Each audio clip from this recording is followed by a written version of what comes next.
시청자 여러분 안녕하십니까? 오늘은 2022년 8월의 세 번째 일요일인 21일 아침 리더십TV 153번째 시간입니다. 오늘 주제는 도리 리더십과 실리 리더십의 차이에 대해서 한번 공유해보고 사례를 통해서 그 갈등의 원인을 한번 찾고 해결 방안을 생각해 보자는 의미로 오늘 시간을 갖겠습니다.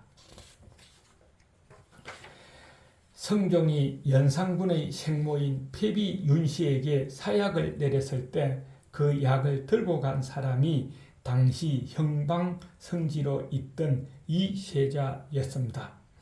후에 연산군이 임금이 되어 생모에 대한 안갚음을 했었는데 이 쇠자는 물론 그의 세 아들까지 모두 피살되었고 손자들은 모두 기양을 가게 되었죠. 기양살이하던 손자 가운데 7살 이윤경과 6살 난 동생 이중경이 있었습니다. 가난한 기양살이다 보니 옷이 헤어지고 이가 많아 가려워서 형 윤경이가 몸을 긁으며 울어대니 아우 중경이 웃으면서 말했습니다. 형, 새옷이 입고 싶어 그러지? 그러니까 형이 어디서 새옷을 얻겠니? 했습니다. 그러자 동생 이중경은 형에게 불을 피우라고 시킨 다음 형제가 입고 있던 남나은 옷을 벗어 모두 불에 태우고 벌거벗은 채 앉아 있었습니다. 이중경은 그날이 좌루날이라 순찰 점거가 있는 날임을 알고 있었던 것이죠. 이 순찰에서 벌거벗은 나이 어린 기양 아이들의 참상이 상부에 보고되었고 이 보고를 접한 고을원은 새 무명옷을 지어 입히게 했던 것입니다. 6살 난 중경의 깨가 이만하였으니 놀랄만 하지 않습니까? 그리고 세월도 흐르고 정권도 바뀌어 이중경이 정성이 되었을 때 당대의 거학 남명 조식 선생이 편지를 한 통 띄워 보냈습니다. 위로 솟아오르길 소나무같이 하되 아래로 뻗길 칡덩굴과 같이 덩굴지지 마시오 했습니다. 아마 여러분도 아실 겁니다만은 칡덩굴을 보셨으면은 칡은 서로 엉키어서 자기 아래에 있는 잡목이나 풀이나 나무를 모두 죽이고 자기만 살아가는 그런 삶을 하지 말아라 하는 어떤 충고가 아니겠나 하는 제 생각입니다. 즉 조식 선생께서도 이중경이 어릴 때 새옷을 얻어 입듯한 실리주의 정치 철학의 소유자이기에 실리보다 도학을 소중히 하라는 충고라고 합니다.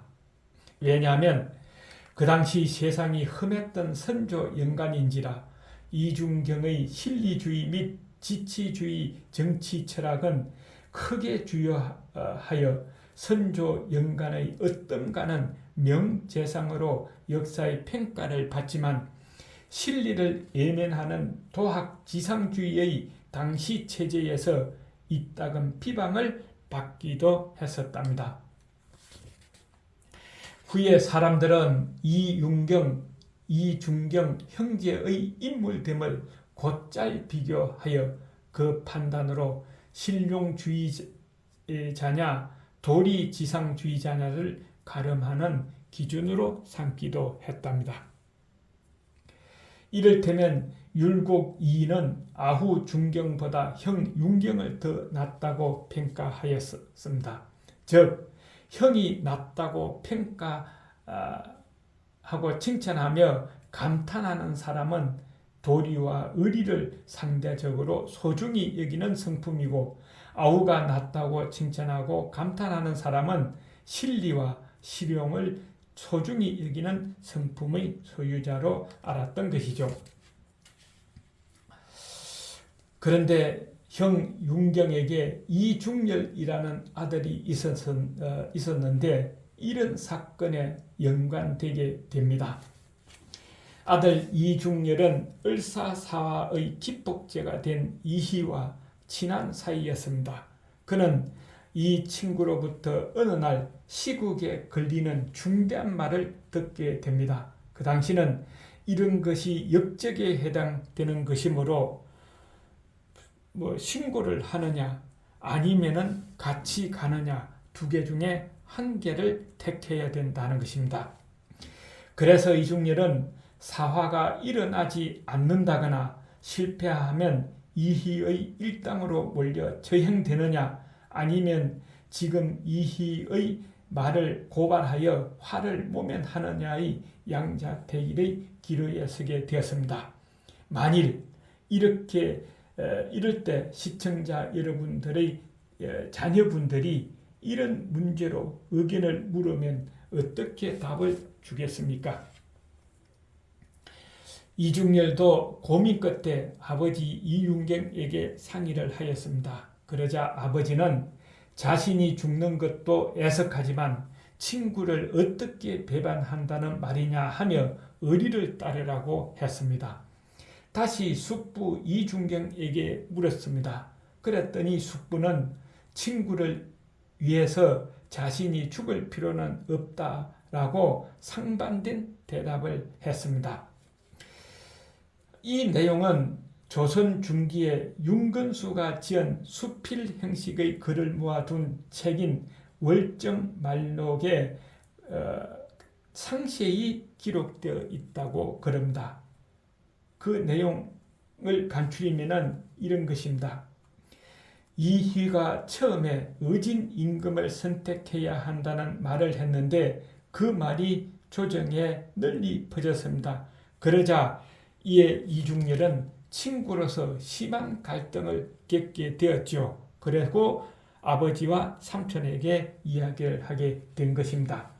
그래서 삼촌인 이중경은 그 말을 듣고 가문을 보존할 생각으로 이중열로 하여금 궐을 올려 스스로 변명하라고 하면서 우리 선대에서 갑자사화의 피해를 당해 언제나 원통하고 한스러운 터였는데 오늘날 또 일이 이렇게 되었으니 아버지와 형이 위에 계심을 생각하지 않을 수 없다라고 적혀 있다고 그러며, 그런데 또 이때 아버지인 윤경은 성정원에서 편지를 보내어 아들을 책망하며 이희는 항상 일을 저지를 사람이니 사귀지 말라고 주의시켰는데 네가 내 말을 듣지 아니하여 일이 이 지경에 이르렀으니 어찌한다는 말이냐.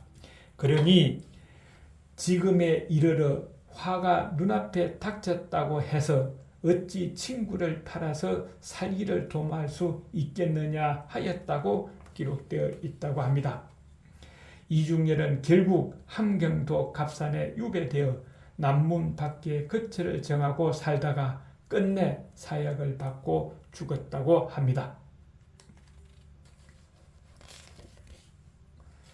이렇게 우리의 역사는 이런 도리 리더십과 실리 리더십의 갈등의 역사라 해도 틀리지는 않을 것이며 이것이 지금까지도 이어져 내려와 갈등 해소가 어려운 문제가 아닐까 생각하지만 생각만 조금 다르게 하면 쉽게 해결할 수 있는 문제라고도 생각을 합니다. 어떻게 하면 좋을까요? 한번 생각해 보시기를 바랍니다. 수고하셨습니다. 리더십TV의 하준호였습니다. 다음 시간에 뵙겠습니다. 건강하십시오.